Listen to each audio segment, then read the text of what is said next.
How's everyone doing today? It's your boy JJ Domination, and today we are going to be previewing the Miami Dolphins off season. I'm very excited to cover the Miami Dolphins because, of course, they have a ton of cap space. They got all these picks. They really don't have as many key free agents to sign, if any, to tell you the truth. And because of all the money they have to play with, they can afford to overpay for players. They got a ton of draft capital. They can move up and down the draft board. And you got to be excited if you're the Miami Dolphins. I feel like 3 years from now, we could be talking about Miami as like a legitimate playoff threat, not just a team with all this young draft capital and like potential. Like 3 years from now, who knows? They could be a very good team. You just got to trust the process, in the words of Joel Embiid. But today we're going to be covering the offseason for the Miami Dolphins. I've seen a ton of people do videos on the Miami Dolphins, and I really haven't disagreed with any of them. I kind of like them all. I like the perspectives, but I do want to specify once again, I'm using SPOtrack for my information. So if the information in terms of like cap space and numbers, if it's inaccurate, I apologize. It's the website, not me, okay? That's just where I'm getting my information. So let's go ahead and start out with the total cap space, not the 51 cap space, because believe it or not, like it's two different things. You have one for top 51 only, and then you have your total. The total cap space for the Miami Dolphins is at $83.8 million. So it's not quite $100 million like you've been seeing here or there, at least according to SPOtrack. But this number can easily go up, and we'll talk about that later. But $83.8 million, that's really good. I mean, they're not really paying a whole bunch of players. If you break down their salary cap, I mean, they're paying like Rashad Jones, I should say, and Xavier Howard. They're not really paying anyone. Like all of their money is just free. It's free to play with. They're not really having to pay anybody except for a couple of key players in the secondary, which is not a bad thing at all. But let's go ahead now and I guess talk about some notable free agents. And these are guys that, like, I think they should re-sign, but you got to think, this is a stretch. Honestly, I don't think they have any key free agents. But the ones that I wrote down were cornerback Aqib Talib, free safety Adrian Colbert, what the hell? I can't speak. And outside linebacker Vince Beagle. So Aqib Talib was a part of a trade from the Los Angeles Rams, really as like salary relief for the Miami Dolphins. And I think the Rams sent a draft pick as well, and then Miami just sent a draft pick. So basically, if you follow the NBA, it's basically one of those contracts where like it's a large contract and the team that's trying to get it off the books trades a pick as well, just so you can eat the salary and then you give up a pick. So basically, like, it was like a nothing trade essentially, because it's an expiring deal and they're giving you a pick just to take the salary for like 8 more games. So I did write Aqib Talib down.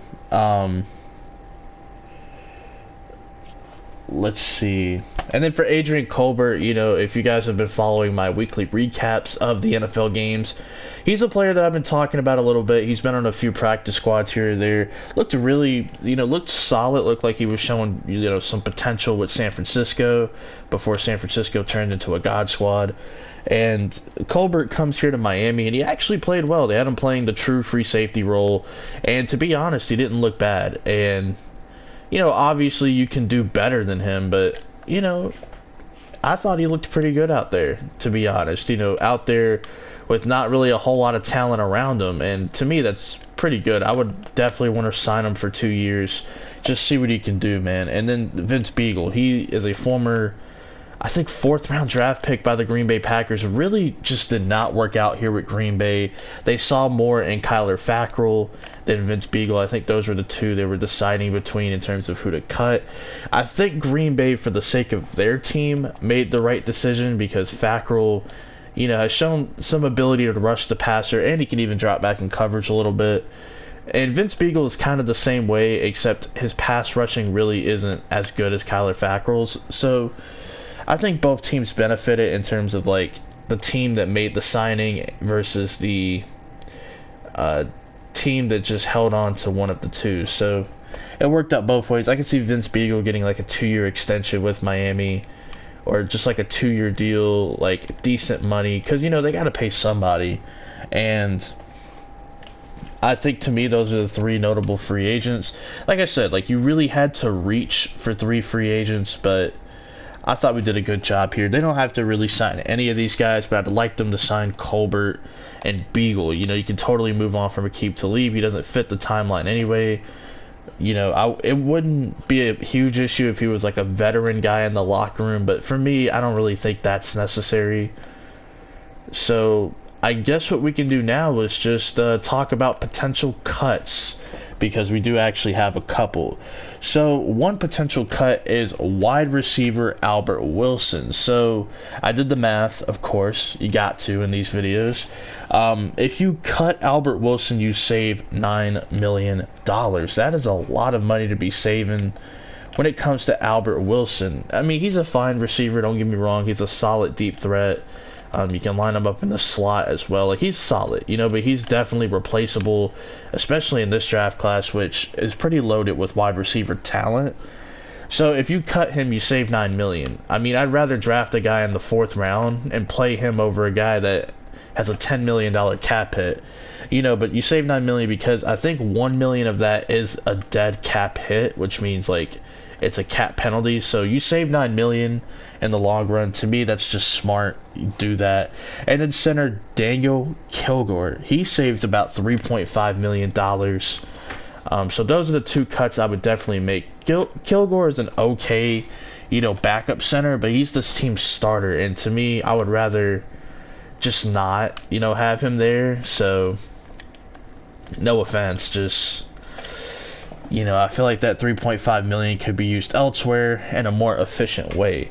So now the new cap total after making all of these moves is going to be $96.3 million. So that $100 million you may have been seeing on some websites, this is basically where they can get, you know, up to that, you know, amount or whatever. So they'll have $96.3 million, assuming they don't sign anybody, like, in terms of their own free agents, which is very possible. But if they do, you know, they'll probably have like $90 million to play with, you know. So still really good compared to like all the teams in the NFL. Still really good right there. So here we go. We're going to have our potential free agent targets. I did 5 of them for the Miami Dolphins. I plan on doing 5 max for all of these teams. Obviously, the Dolphins can go after way more. They have the money to do so. But let's start off with their biggest need, offensive linemen. So the first guy we're going to talk about is right tackle Jack Conklin from the Tennessee Titans. The Titans is another team I'll probably cover, but they have, you know, good cap space, but they have a lot of key free agents, including running back Derrick Henry and quarterback Ryan Tannehill, who bizarrely enough just hired Derrick Henry's agent, so they now have the same representative. That's totally not sus at all, but yeah, man. Jack Conklin, I think they should pay Jack Conklin, the Titans, but I could totally see him having a big market, because I believe Jack Conklin's only 25 years old, and he's a solid, you know, starter on the offensive line. Sure, he's not Mitchell Schwartz or Lane Johnson, but he's pretty good. Like, it's hard to find a starting tackle in this league, so if one hits the market, you gotta overpay it. I don't care. You gotta overpay a little bit, because good offensive linemen just don't hit the market. You know, like, that's a no-brainer to me. So Jack Conklin would be the first guy, you know, that they should go after, because he's a young tackle, and he's a pretty solid one at that.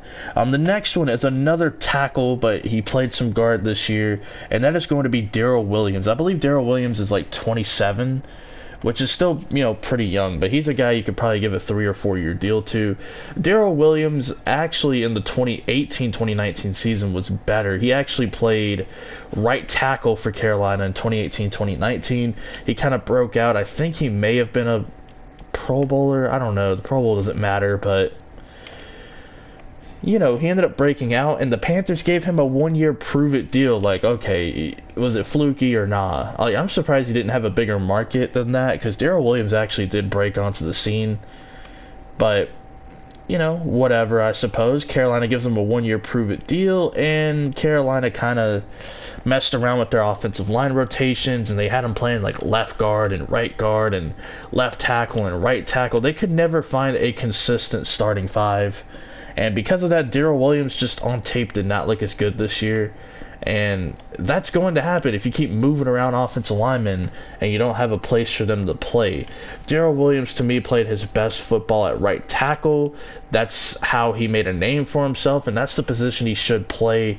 And in Miami, I think I'd have him playing right tackle. If they miss out on Jack Conklin, it would not be a bad idea to go get Darrell Williams. Yeah, he's a couple years older, but like I said, it's hard to find good offensive linemen in free agency. They don't really hit the market frequently. So when they do, you got to cash in. And the third guy on the list, he's another offensive lineman, guard Joe Thuney. So Joe Thuney, of course, is the left guard for the New England Patriots. And I think he's going to have a pretty decent market. I would say he has a pretty good market if he does hit the free agent market. I think he's like 26, but you know how the Patriots are, man. They're trying to get people on a bargain. They ain't trying to pay nobody unless he's like really good, like Stephon Gilmore, who just won Defensive Player of the Year. Like, that's literally one of the only few players they're actually paying, big bucks to. But Joe Thuney is a pretty good guard in this league. He doesn't really get talked about. He's just one of those Patriot players who, like, they're good, but you don't really talk about them because of the system. I don't know. It's weird, but he's actually a good player. I know the offensive line had their struggles this year, but a lot of that had to do with injury. Like, Isaiah Wynn got hurt again, and Marcus Cannon definitely regressed at the right tackle position, and then losing your starting center doesn't help either. But Joe Thuney was kind of the only consistent lineman they had. So if he hits the open market, trust me, a lot of teams are going to want to pay for a guard of his caliber. I think it's easier to find a guard compared to a good tackle when it comes to free agency, because you see a lot of veteran guards and centers hit the market and you don't really have to pay much for them. But when it comes to tackle, you definitely have to empty out that bag. But I think Joe Thuney will have a good market, and if he does hit the open market, you definitely need to go after Miami. You have all the money in the world, no excuses. The next player, we talked about him in the last video with the Detroit Lions, and that is defensive end / outside linebacker Vic Beasley. When I was talking about the Detroit Lions, this was one of the this was one of the other fits that I had in mind, because Brian Flores, of course, runs a hybrid defense. Vic Beasley, we've seen him do a little bit of everything throughout his career with the Falcons. Rush the passer, even drop back in coverage a little bit. So I just think it would be a good fit. I think Flores could get the most out of him. And Vic Beasley, I think, will have a decent market. I don't think it'll be anything too crazy. I mean, he did lead the league in sacks. We'll see how much weight that holds when he's in free agency. But he's not a terrible player. He's been an underwhelming first-round pick, but he's not terrible. I don't really want to talk about Vic Beasley too much because I already talked about him in a previous video. So we'll leave it at that. The final player is going to be edge rusher Yannick Ngakoue. So Yannick Ngakoue, he's been playing with the Jaguars his whole career. Kind of broke out in his second season, I think. And he's just been a really good player. He's one of those pass rushers who, he's got recognition, but not to the scale of like a lot of guys that aren't quite as talented as he is, if that makes sense. Like, I don't think he's underrated. I just think he kind of goes a little under the radar at times. He's a really good player for the Jaguars, and for a team like Miami that desperately needs pass rush, hey, you're going to have your pickings this offseason, and you can afford to pay a couple of big-time edge rushers. It doesn't have to be just Yannick Ngakoue, but for the sake of this team, I only have one like true edge rusher, and that's going to be Yannick Ngakoue. So, I could have obviously like given him like Dante Fowler. I could have given him Shaquille Barrett, but I decided just to you know, give him Yannick Ngakoue. He doesn't have to travel too far, just from Jacksonville to Miami, which actually, like, if you're driving, it is kind of far, to be honest, but you know what I mean. He doesn't have to switch states, can stay in Florida and just chill. So for my first round picks for the Miami Dolphins, if you saw my mock draft 1.0, good boy or good girl. But if you didn't, what are you doing? Go check it out. It's on the channel. But Miami, of course, has 3 first-round picks. I'll kind of discuss them briefly, just for the sake of this video. So with the 5th overall pick, I gave them quarterback Tua Tagovailoa. Listen, I know Miami could probably just pay Teddy Bridgewater and just use the 5th pick and trade down potentially, or just draft, like, you know, not a quarterback. But let's face it, man, Tua's been their guy from the start. Even when they traded for Josh Rosen, night 2 of the draft, like, Tua was still their guy. You know what I'm saying? I don't know what happens to Josh Rosen. Like, he could be a potential trade candidate again and just play out on another team. His confidence is going to be shot, by the way, if he gets traded again. But Tua, I mean, like I said, he's their guy. I don't know how good or how bad he's going to be. Like, when you look at his tape in college, he's pretty damn good. There's a reason people were saying he could be the #1 quarterback if it wasn't for the injuries. Like, there's a reason for that. He's really good when you watch him. But, you know, obviously the injuries, man, it's a red flag. It's always going to be a red flag regardless. You know what I mean? So I don't know how good he's going to be in the NFL, but I'm rooting for him, like I said. With the 18th overall pick, I gave them offensive tackle Mekhi Becton. He's got great size. He can play the right tackle position, but he's one of those project players, in my opinion.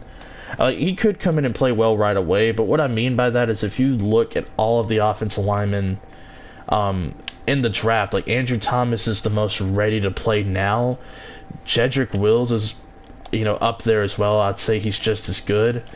And then Tristan Wirfs, to me, has the most potential to move the guard and be really rock solid at guard.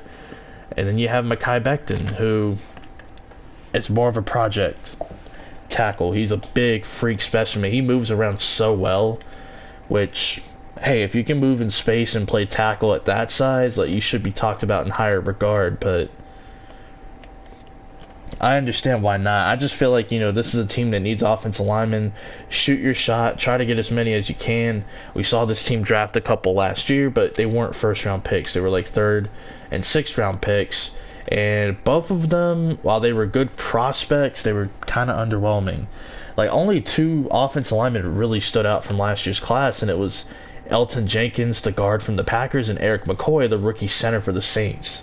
And look at what they're surrounded by. You know, like, yeah, they're going to play pretty solid. But, like, the tackles were a bit underwhelming outside of Cody Ford. But anyway, that's enough about last year's class. Let's focus on the 26th pick. I gave them DeAndre Swift. You know, in my mock draft 1.0, I think if any running back is going to go in the first round, it's going to be DeAndre Swift. To me, he is today's NFL back. He can play all 3 downs. He's not a specialist. He does a lot of things pretty good. And plus, it's a strategy. If you're drafting late, you can go running back and get 5 years of maintenance out of him. You don't have to pay him, as, you know, messed up as that may be for some people.